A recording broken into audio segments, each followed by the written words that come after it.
They train harder than anyone else. But when the stadium lights come on, they're one mistake away from being the villain. For a goalkeeper, glory is rare. The headlines, the applause, the hero status, those are fleeting.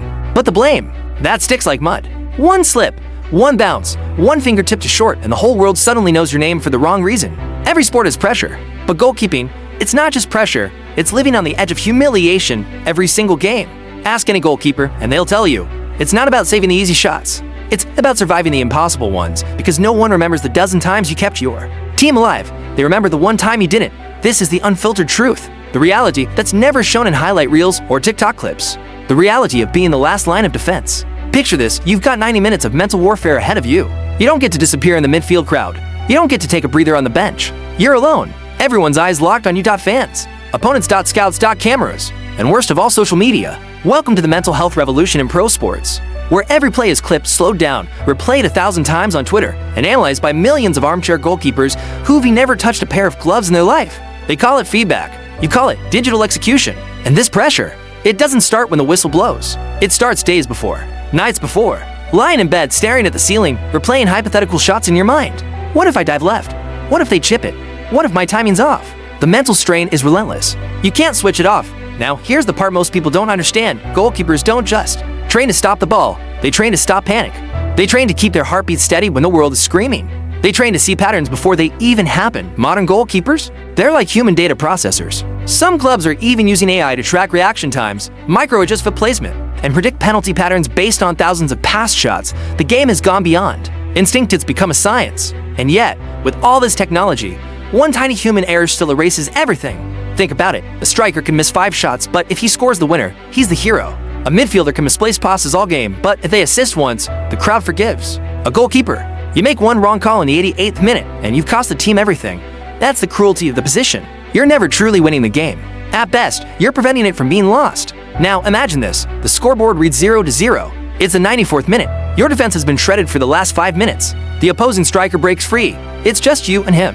You've studied his run-up for weeks. You know his left foot is dominant. You anticipate the shot. You dive exactly where the ball should go, and it deflects off your fingertips into the net. The stadium erupts.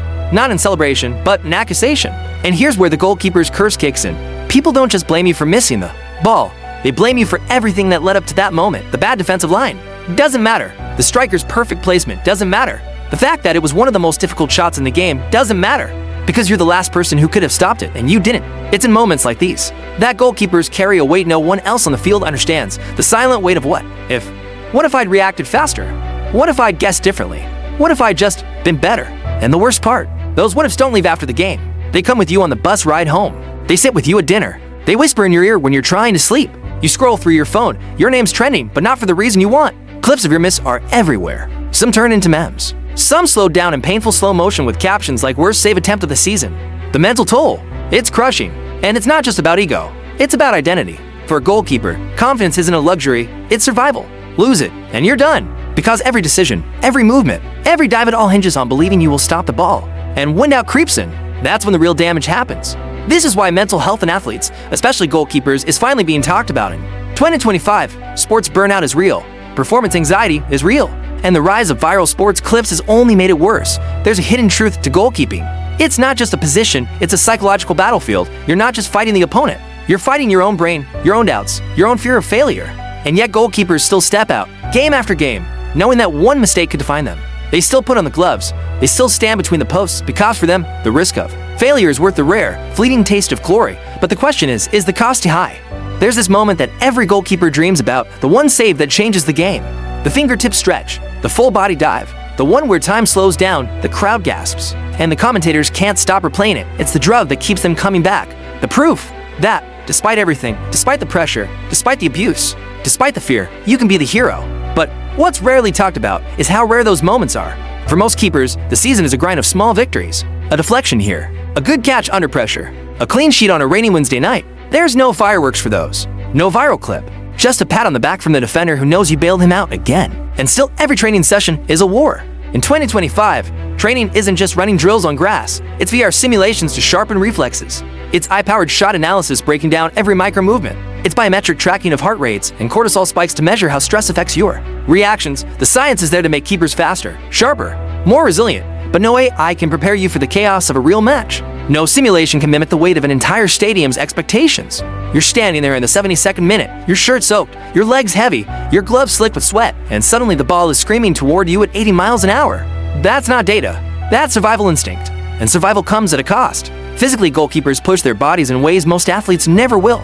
Explosive dives that shred ligaments, hard landings that bruise ribs, fingers jammed against boots at full force, and the dreaded knee injuries that can end a career in a split second. Mentally, it's the endless loop of pressure, doubt, and fear. It's the knowledge that your entire worth to the team is measured in the split seconds between disaster and salvation. And then, there's the loneliness. Goalkeeping is isolating by design. You spend most of the game on your own half, watching, waiting, trying to stay locked in when the ball is 100 yards away. The adrenaline dips. The crowd noise turns into white noise. And then, without warning, the storm hits. You've got to switch from 0 to 100 instantly. No warm-up, no easing in, just full-blown, heart-pounding chaos. That mental switch, it takes years to master. And even then, sometimes, you miss it. When that happens, the world sees a bad keeper. They don't see the hours you've spent studying striker habits. They don't see the ice baths, the sleepless nights, the therapy sessions you didn't tell anyone about because the truth is goalkeepers carry secrets. The injuries they hide to avoid being benched. The panic attacks they disguise as just catching my breath. The self-talk they repeat under their breath after every touch. You've got this, you've got this, you've got this. And sometimes, they don't. That's the part the cameras never catch, the walk back to the locker room after a loss.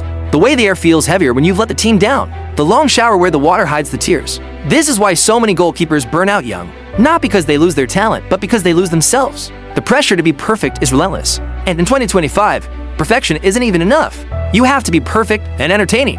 Clubs want keepers who can go viral for spectacular saves. Brands want charismatic personalities. Fans expect you to be accessible on social media. It's not just about stopping the ball anymore.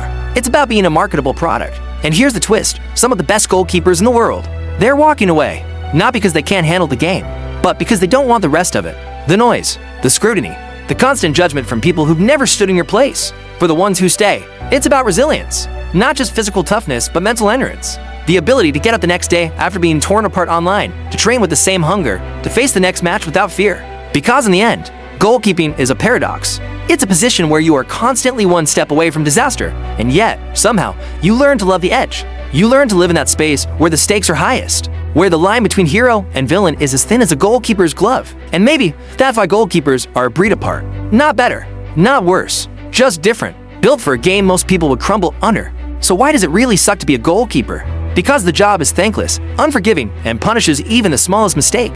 Because you'll carry blame you don't deserve. Because the world only sees you when you fail. And yet, for the ones who choose to stand there, alone in the goal, waiting for the storm, it's the only place they'd ever want to be. Smash that like button if you've ever rooted for the underdog.